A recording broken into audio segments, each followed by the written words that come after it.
Well, welcome everybody. I've kept this quite informal and also quite generic.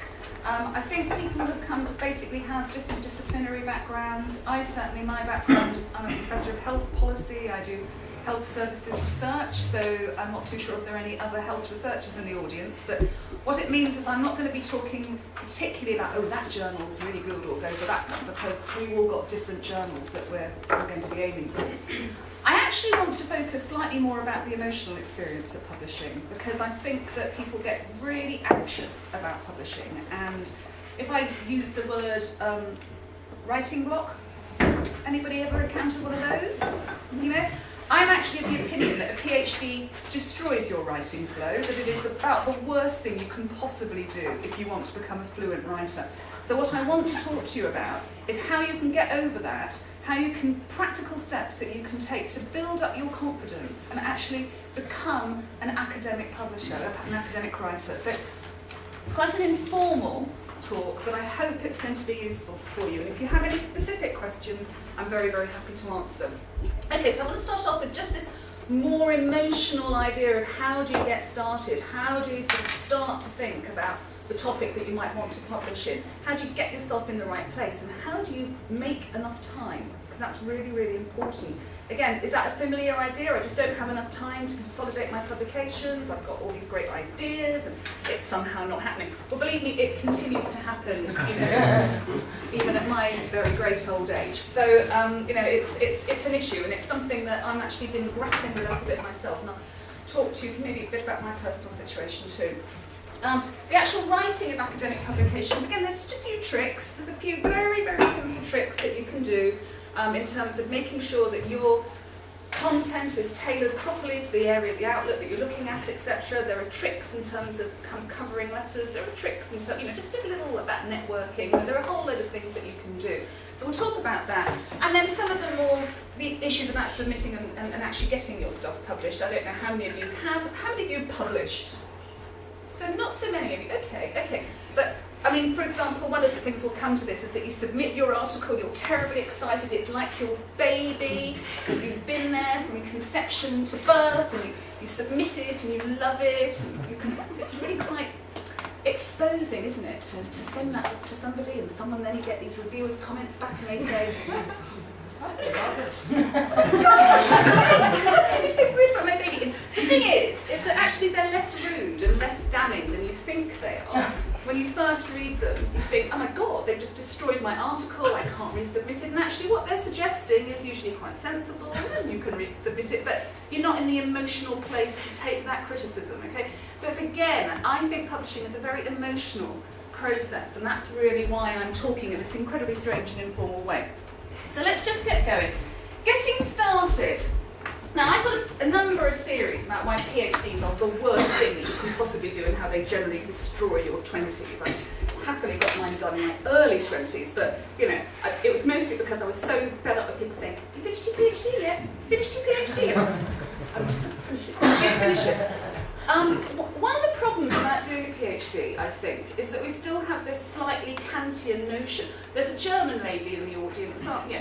In Germany, I think theses used to be very big events, and you'd have a whole lecture theatre of people at your viva, and you had to present to a whole load of people, and it was a really big deal.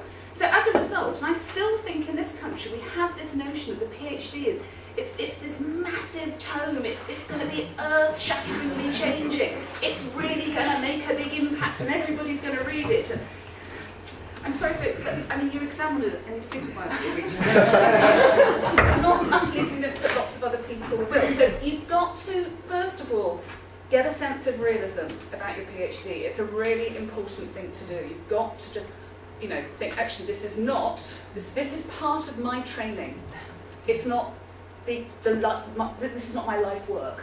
Your life work is going to be coming about 20 or 30 years down the line, I hope. I'm hoping my life work, my major life work, is happening this year. So in other words, you know, just be realistic about your PhD. And I think if you start to get realistic about your PhD, you'll start to find it easier to break it down into little bits that you can start to publish. Now, my second bugbear about the PhD, and this relates to this, is that people sort of have this idea that they've somehow got to find out that you get obsessed with theory, like somehow theoretical writers are more important and more cool than writers who do empirical, maybe quantitative or qualitative research. And PhD students in particular get completely absolutely obsessed about theory and theoretical writers. And then they think, well, I want to write like that too. I can only write theoretical pieces because that's cool and that's path-breaking and it's what people want to read. And I'm thinking, no. When you think about the people who are writing path-breaking theoretical texts, they're usually people who are quite well established and have a reputation and people want to listen to that. I know it sounds mean, but just, again, reality check here. You're probably not going to come out with a new theory about something quite at this moment. You're starting off. I don't want to down what you're doing. What you're doing is important, but it is part and parcel of training. So what I think you need to do is, again, step back, look at your PhD realistically, and then say, how can I break this down into chunks? I can't produce my PhD in an article. I can't say everything I'm trying to look at in my entire PhD in one. Some articles have limits of 3,000 words. Some have 10, but articles are pretty short. So it's quite hard to say a hell of a lot. And what you'll end up doing if you think you're just trying to summarise everything that you're covering is you'll have a jumble of it's a bit like sort of just throwing up, It's all in there and no one really wants to look at it because it's just sort of a bit messy and you're thinking, well, what are they trying to get at there? You know what I mean? What's in there? So just break it down. You have to break it down into chunks. The other thing, and I say this to students at whatever level they're at, when you've got an idea, it might be an idea for your undergraduate dissertation, it might be an idea for your paper, make sure, and I think sometimes this takes several weeks until you can do it, but make sure that you can summarise it orally. So if someone says to you, hello John, what's your paper about? Well, my paper aims to explore blah blah blah. It breaks down into 3 sections. The first does this, the second does that, and the third. The overall thing I'm trying to say is this, okay? And you have to be able to speak that. You really have to be able to speak that. And if you can't speak it, it's not clear enough in your head. Okay, so it's a really, really good piece of advice. It's a basic piece of advice, but it's so important. And my own students, I sit there, they come back in and we talk again and again and again about the piece of work and everything. I say, okay, tell me what you're doing. And they look at me like I'm completely mad. I do actually have a bit of a memory problem, but even so, I do remember what they're doing. It's just I want them to tell me what they're doing because I want to know that they can speak it. And that's really, really important. So again, very, very simple bits of advice. Now, another one. How can you kill 2 birds with 1 stone? And I think there's an emotional aspect to this, but really when you start to think about publishing, it shouldn't detract from your PhD, but equally I don't think your PhD should detract from your publishing. I think the 2 things ought to reinforce each other. And I'll talk about that in a minute, about one easy sort of win with regard to a first publication perhaps for you. But when you're doing your PhD, you may be doing, I'll come to this, a literature review, and actually that literature review, if you do it properly, and most social science students don't do their literature reviews properly, nor are they taught how to do their literature reviews properly. But if you do your literature review properly, it's actually quite possible that you could get a sort of nice little paper out of that. Now that's killing 2 birds with 1 stone. That's fantastic. You're writing a chapter and you're getting a publication. So always think, how can I actually sort of maybe writing a publication, it might help you clarify your ideas. And you think, well, actually, I need to collect a bit of data about that in order to put a bit of empirical, sort of flourish onto this. So I must add that into what I'm doing. So it should be quite an iterative process, and I think it makes it more fun. There's something about the PhD and the whole 3 years of it, and then you sort of sit there and I've got 3 years, and then the next thing you know, you're 3 months past your deadline and you still haven't even written a chapter, and it's just all terribly, terribly difficult. So I think the great thing about publishing is that it gives you interim milestones. It gives you something to aim for that actually feed back into your PhD. Okay? Now the other thing is, do you find that sometimes you're reading along, you're reading an article and you think, actually, hang on, I'm doing something a bit related to that, or, I could say something about this, or, that would be really interesting to do something about that. Doesn't that happen to you virtually all the time? You're probably far more academic than I am, so you're reading around and you're doing this and an idea pops into your head. How many people people have gone through that? Yeah? How many times do you write that idea down? How many times do you go back and revisit that idea? Are you actually tenacious about that idea? You're not. The idea pops into your head and off it goes, and you drop it. Why? That's a creative idea. That's a great idea. You know, be kind to your ideas. Nurture them. It's really, really important because it's those creative moments that you have that are the fun part about being an academic. So I think it's really important. So have trust in yourself and hold on to your ideas, write them down, revisit them. Sometimes I have an idea when I maybe had a little bit too much to drink and I write it down and then I sit down it the next day and think, but actually often there's something quite creative there. There might be something quite interesting. So work it up, work on it, see what you can do with it. It's well worth giving yourself the time. Okay, beware the writer's block. And I think this is a huge problem. I really do think it's a huge problem for PhD students. And this is partly why I think publishing at this stage is a really good idea for you. Is this familiar to any of you? Any of you had a writer's block? I tell you what, put your hand up if you have not had a writer's block.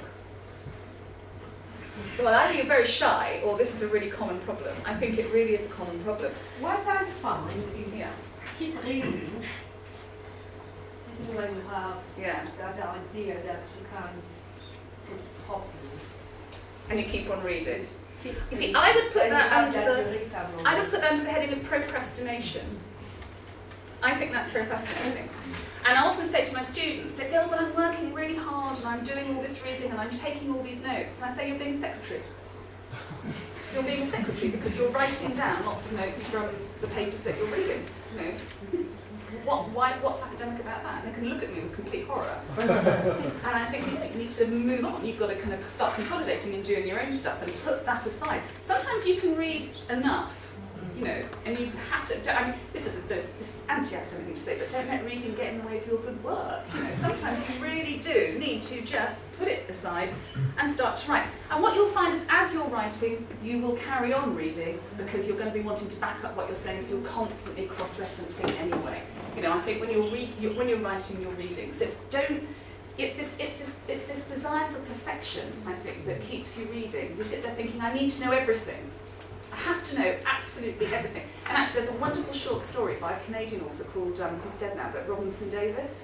I don't know if any of you have read it. He wrote this set of short stories called High Spirits, and he's a master of a Canadian college, and he's asleep or something. He kind of gets and he hears this rustling, and it's the ghost of an old PhD student who topped himself after he failed his Viva. And Robinson Davis says, but how can I help? What can I do? He says, you must examine me. He says, okay, I'll examine you. And think, okay, I've just got to kind of get rid of this guy, so I'll examine him. And so he brushes up on the topic. He gives him the examination. He says, I'm terribly proud. I'm extremely pleased to award you, a PhD or doctorate. And he says, well, so are you satisfied now? Can you now move on to the other side? No, you need to examine me on my other subject. And it turns out that this guy now thinks he has to have a PhD in everything. And I think it's this notion of perfectionism, that you think, I've got to know everything. I have no right to start writing about something until I know everything. Is that a familiar feeling? Well, actually, you've got to buff your egos up a little bit. I don't think you can be an academic without having an ego the size of a planet. That's the way my husband always describes me. Sweet, okay? Is it fear? Is it fear about exposing yourself? Is it fear about looking stupid or rejection? Is that what's stopping you from actually seizing this and writing? Is that familiar? Is it that it's just a very, very isolating process, closing yourself up and writing? It's not nice. I have to say, quite often I displace rather than settling down and getting on with my writing. One of the things I particularly did before I had children, and I'll come to this, if I didn't have a whole free day to write, I didn't think it was worth starting. Is that familiar? Yes. Yeah. No, I've got to have this whole free day because otherwise I can't cope with the interruptions. Then you have children, I have 5 children, and you suddenly realise actually you've got to take advantage of that half an hour or that hour, and you get really efficient. So I would actually say that if you're having a writer's block and you're not being very efficient, having children could be an answer. Something you can think about. It's a really, really important point that if you have got children, if you're a working parent, you need to get used to taking advantage of those small spaces. And this notion, this preposterous notion, can you think of any other job where you say, oh, I couldn't possibly do that job unless I had a full day. I mean, how diva-ish is that? It's ridiculous. I mean, I can't think of any other jobs that you could get away with that, quite frankly. You know, any other job, you've got an hour, you do what you're supposed to be doing, you get on with it. You know, don't you? It's just, have a reality check, folks. It's really, really important that you do this. So, as part of that, ditch your perfectionism. You know, it really, you know, you are not writing the Bible here, writing a little paper, which is part of your PhD. It doesn't have to be perfect. Actually, it's really, really nice to use this, as I said, as an opportunity to reveal yourself and take the hit, stand up again and kind of keep on going. It's very, very empowering and quite strengthening, actually. You know, I'm a tough old bird because I've been in this business for a long time. And, you know, I think that's actually really, really good. You know, but I do actually just about vaguely remember being at your stage and being as young as you guys are. Okay, the other thing about all of this is, one of the things I think is the problem about doing a PhD, because it's this amazing Kantian tome and it's going to change the world and it's yours and it's your baby, is do you find that you get a bit precious about it, a bit protectionist about it? Like, you know, thinking, oh no, that's because that's my idea, that's my PhD. And if I'm going to write about it, I will write about it. I'm not going to share it with that bloody supervisor who just wants to exploit my ideas. Lazy so-and-so. Familiar? Yeah. Actually, no. Don't try and do it alone. Remember, you are in your training period. You're very, very young. It's early days. Try to work with other people. It really helps. Do you know, it has taken me about 30 years to learn to work with other people. It really has taken me a long time, and I'm loving it. You know, sometimes it's a bit frustrating because, like you say, you don't quite do what you want to do, but other times you've got different ways of writing. But I have to say, to get together with somebody who's quite experienced, even if they're not necessarily in your field, or if your supervisor's not the right person, find somebody else who might be the right person. Talk to them. So say, look, I've got these ideas, and this is what I've been thinking about doing. What do you think? Would you like to co-write something with me? You know, are there other PhD students you could get together with and have maybe a little writing circle where you're actually positively sharing your material? It's all part and parcel of learning how to reveal yourself. And the whole point about being an academic is you've got to be a complete extrovert, you know. I mean, look at me. I'm standing here, you know, putting it out there. And when you're actually publishing your stuff and you're writing your grant applications, you are revealing something that's actually quite personal to you, your research. You need to learn to do that. So why don't you start doing that in a kind of safe environment? So if you have got colleagues that you think you can work with, I think it's a really, really important thing to do. That's a great idea. Okay, so learn to share, learn to work with others. Make sure that you're seeing your supervisor. If your supervisor is leaving it, this is another thing. So supervisors, because we're actually quite nice people, but we're also quite busy. You know, so I'm pretty bad at setting regular dates for my PhD students, because I'll think, well, okay, they're doing this at the moment, they'll come to me. And then suddenly you notice that they're not. And you're thinking, well, I don't think I'm really scary. But what it is that they're scared of coming and showing that they haven't got as much done as they think they should have got done. And then you get into this silly vicious cycle where actually you need to see your supervisor if you're not getting as much done as you think you need to be getting done. And it's a very, very silly place to be. So you've got to break that fear of exposure. It's really important. It's all about getting over your fear of exposure. So when I talked about publishing being quite an emotional thing, do you get that? You know, I'm hoping these ideas are quite familiar to you, but it sounds silly treating it as like some sort of psychobabbling process, but actually this is really, really important. So if you can bear these points in mind. Right, I've got lots of slides left and I've only got about 5 more minutes to speak. So, okay, how are you going to start off? Identify your focus. Now, I've talked about the kind of, I've already talked about some of this, but please just make sure that you are realistic about what your paper is about. I do think that at this stage, you might be better off doing an empirical paper than a theoretical paper.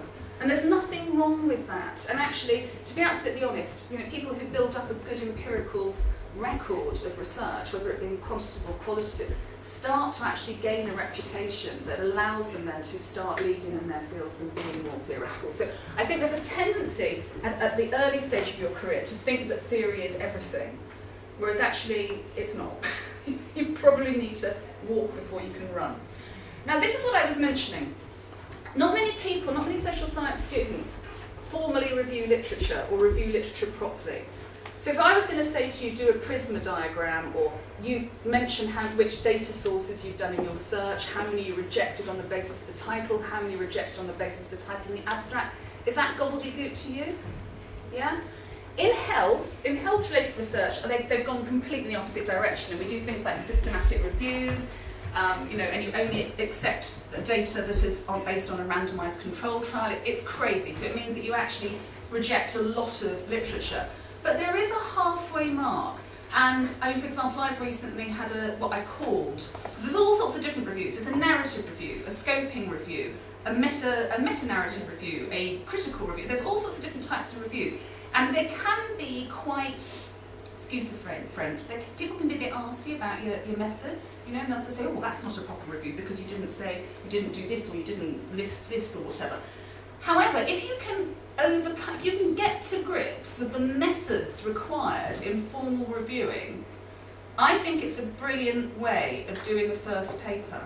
Because you've got to review your literature for your PhD anyway. Why not do it more formally? Add some formality to it. Don't call it a systematic review, because in social sciences you will not be doing a systematic review. But have a look at the Cochrane criteria for a systematic review. The other thing you could do actually is, in more social sciences, it's health, but have a look at it. There's a journal called Health and Social Care in the Community. Yes, this is where I was published. Health and Social Care in the Community. And they publish a lot of reviews, and it's on health-related stuff, but it's more social sciencey. But if you have a look at the kind of way in which they describe their methods sections and their background, etc., you'll get quite a good idea of how to write a review. Now, I think this is probably quite new in business, for example. And what you can do is it will look so flashy. It really will. And I think it's a great way of getting a publication out. So just think about that. So I haven't really had the time to talk about that in great detail, but I think that is a trick that you should think about. That's probably my best bit of advice in the whole session. Okay. Lots of PhD students start with a book review. Again, nothing wrong with doing that. I personally think they take far too long. Because the first few book reviews you do, you get so anxious, and it takes you forever to read the damn book, and it's just crazy. And the thing is, it's not a pucker publication, so it's a good way of maybe getting a publication out if you need the confidence to get a publication out.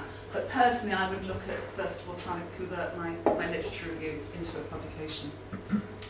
Okay, identify your outlet. Where are you going to publish this damn thing? Well, obviously, again, it's a bit of an iterative process, because usually when you're reading literature, you'll say, oh, I quite like this journal, I think I could write something for this journal, it would work. So you sort of usually, because you're reading, you think, yeah, I could do something here. But again, is there a case for publishing in more of a professional type journal rather than an academic journal? Do you know what I mean by that? So it's not, normally you wouldn't think, oh, that's not pucker, they're not ref returnable. At this stage, you don't want to be worrying about the ref. You want to be worrying about getting yourself started and getting yourself moving.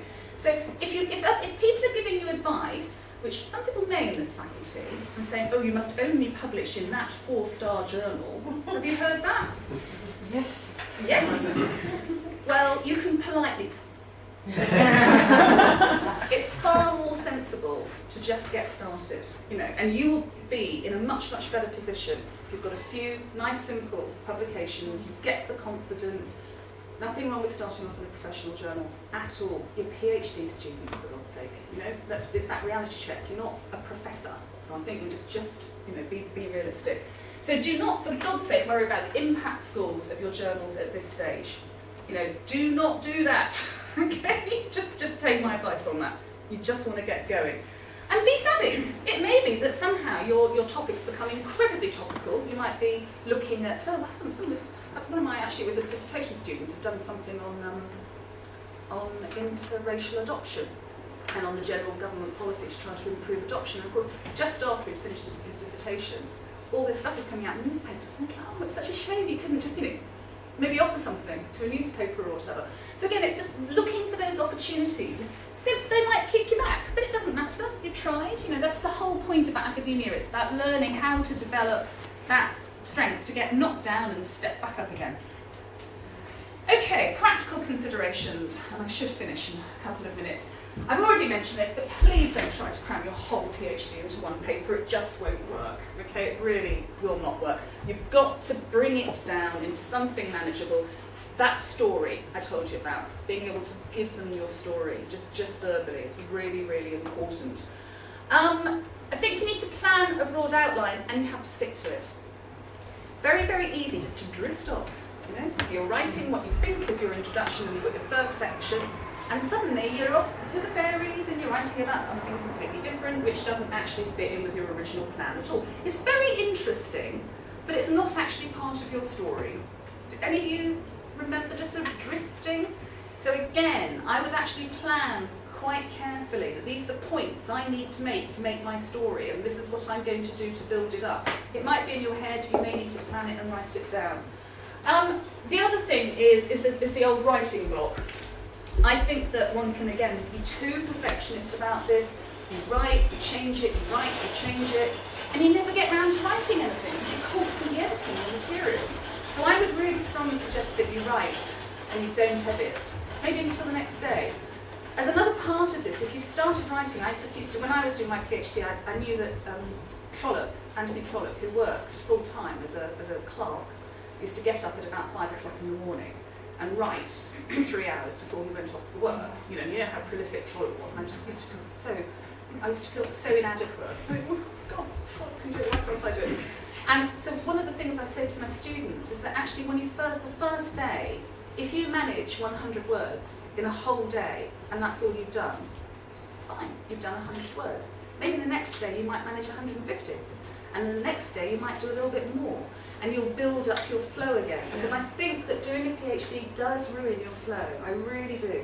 So this is, again, a practical tip to get your flow back. It's quite important that you do that. Okay, this sort of relates to this. Constantly ask yourself, am I actually writing about what I said I'd write? I often think I'm like class, everybody always writes their abstract last, an abstract for a journal article, but have a good outline, keep on reflecting. Am I on task or am I drifting off it? It's really, really important, okay?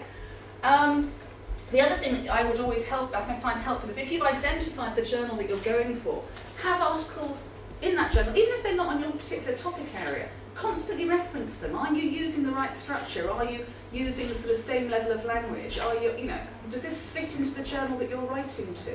So always look at those journal articles. This refers to academia in general. Don't overplay what you've achieved. Don't pretend that you've gone and discovered the sort of new formula for whatever it is when actually you really haven't at all. Don't pretend that you're in your online sample that you're talking, you can actually say anything about representativeness, because you can't. Okay, so always be critical, self-critical. Many, many journals will have something like, what are the limitations of this work? Even if they don't, write them down. I think you should always finish off your article by considering the limitations of what you've just written about. It shows reflection, it shows maturity. It's a really good thing to be able to do, and it helps you also address maybe some of the problems that you've got. And again, be willing to edit your material. Do you find sometimes that you write something and it's really painful to edit it because it was like drawing blood to get it out to start off with? Is that familiar? And you just think, oh no, it took me so long to write this, I can't possibly cut it down, and it's just a tragedy. Get over it, okay? Just get over it. Edit aggressively. Okay, to finish off, oh no, I'm finished off. Oh God. Okay, these are very, very practical things. Most of the journals nowadays will have online submission procedures, and they'll tell you the length, they'll tell you the type of referencing system that you need to use. It's all terribly, terribly straightforward. So use your correct submission procedures. It just irritates the editor if you don't. I think that people don't often use their covering letters as much as they should be able to do. Actually use your covering letter to say why it's an interesting paper, what it contributes, why it's different, etc. This is an opportunity for you to sell your stuff. So try to do that. This is incredibly important. It's really important. I mean, even now, if I put an article in and it comes back, I'm like, oh. He doesn't understand. But it happens to all of us, so you just look. So sometimes, when you first read that rejection, I think I've had papers which have been not rejected, but revise and amend. And I thought it was rejected, so I never looked at it again. And I'm thinking, how stupid is that? So I mean, sometimes you just have to amend your article. You have to look at those reviewers' comments and you have to address them, and you send them back with a letter to them, which answers the reviewers' comments. Says, I've done this, I've addressed this, thank you so much, lovely reviewers. It's been very, very helpful. I've really appreciated your input, etc. Sometimes, well, actually, no, you have been rejected, but actually, why don't you use the reviewers' comments to reshape the paper? I mean, grant applications are another example of this. When I first started off, I'd say you probably had to go through 6 iterations of your grant application before you got one in. I'm really good at grant applications now, but it did take a while to kind of get into that zone. It still does. So this is, I keep on saying this, be ready to pick yourself up. You've got to pick yourself up and keep on going. Don't distract, don't feel sorry for yourself. Now there are other little things that you can do. You can go to conferences, you could give your paper in a version at conferences. It's a good way of getting your stuff out there. Particularly you might, if there are sort of editors who are around, often editors will be looking around and sort of saying, I'm quite interested in this type of material. Blog, use blogs. Always a useful thing to do. If any of you are blogging about your work, why not do that? Just get into writing. Just keep on going, and basically, good luck. Sorry, I've been up about 10 minutes. It's okay, I hope that's been helpful. Anybody got any questions? Yes. Is it better to publish before we get our PhD or after? I think so. I think you should be doing both. I think not many people do, but life is changing. And there's so much pressure now on publication that it's quite hard to wait until you've finished your PhD, because then you'll end up having to get employment, and you won't be getting employment that necessarily gives you space for research. You'll end up doing too much teaching, and then you're not going to get the space to do the writing, and it all goes on. I think that you need to be really clever and think about both publishing and doing your PhD at the same time. And actually it's as you're writing your PhD that you're converting those bits, like the literature review or perhaps the first results chapter, that you start to convert it into publications. Yeah. In Germany, there's a very, very small line between publishing and submitting it as a PhD thesis. Yeah. Because once you publish things, it is tricky to have it evaluated because it's already out.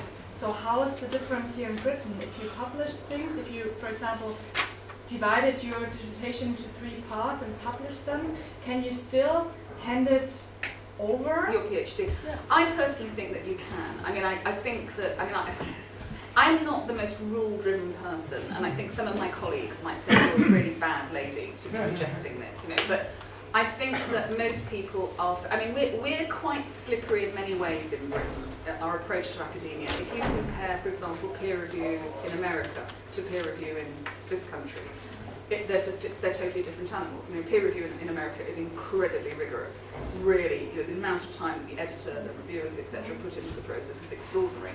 Whereas I'm shocked sometimes by the quality of peer review in this country. So I think that it's difficult when you just pick something up and publish it exactly the same. So, usually you would amend it, wouldn't you? It wouldn't be word for word the same.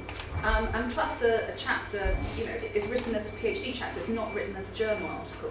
So I would say that you're not talking about identical pieces, but you're talking about things which are similar, if you see what I mean. So I think in this country you can go right now. But I can, for example, use the same debt of primary data I have. Yeah, and good just heavens, add yeah. The other thing you'll find is if you look at really well-established academics and you actually read their stuff, I don't know if you could come across this, but they'll write the same paper about 4 times. Yeah. Have you seen this? Yeah. So this is using the same data. No, you use your data as many times as you can thrash it out.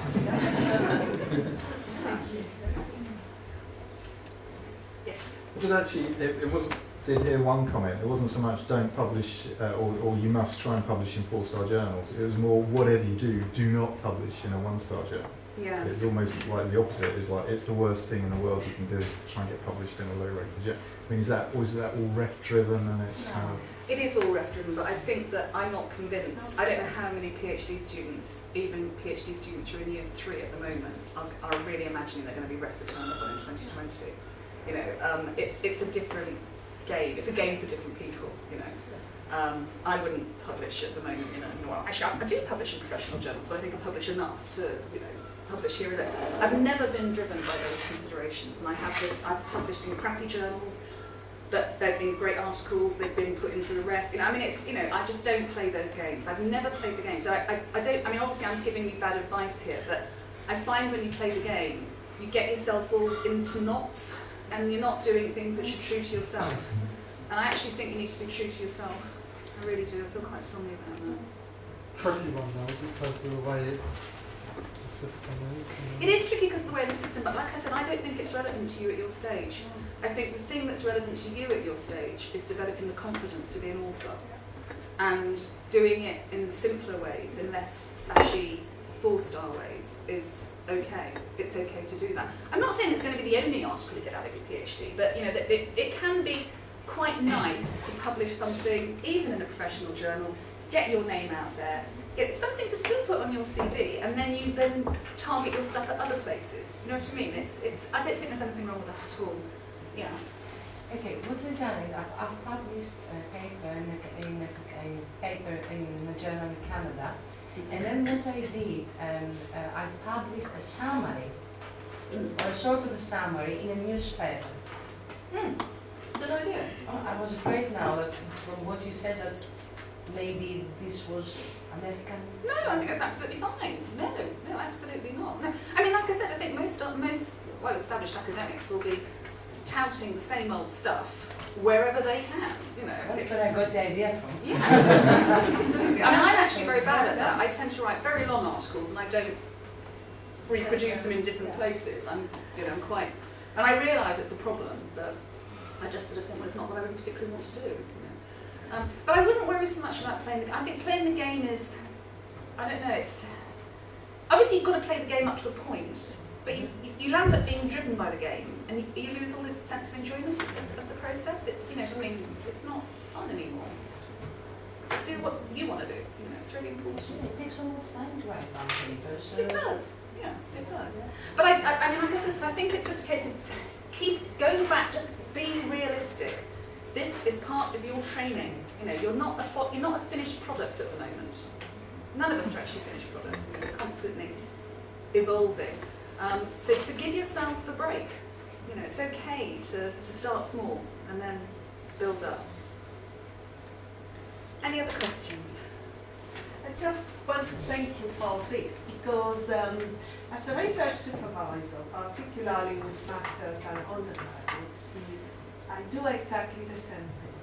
Tell me in one sentence. Write it down in one sentence. And as long as you haven't done that, I don't want you to move forward. Because it's not clear in your mind. No. And they laugh when I tell them, you're not going to be the next Einstein. Just do the bit that we want you to do and do it well. So it reassures me to hear you say the same thing. I think it's really important to have that clarity in your head. And often we complicate things, and I think just having that clarity is a good thing. Right. Can we just show our sign of Yeah.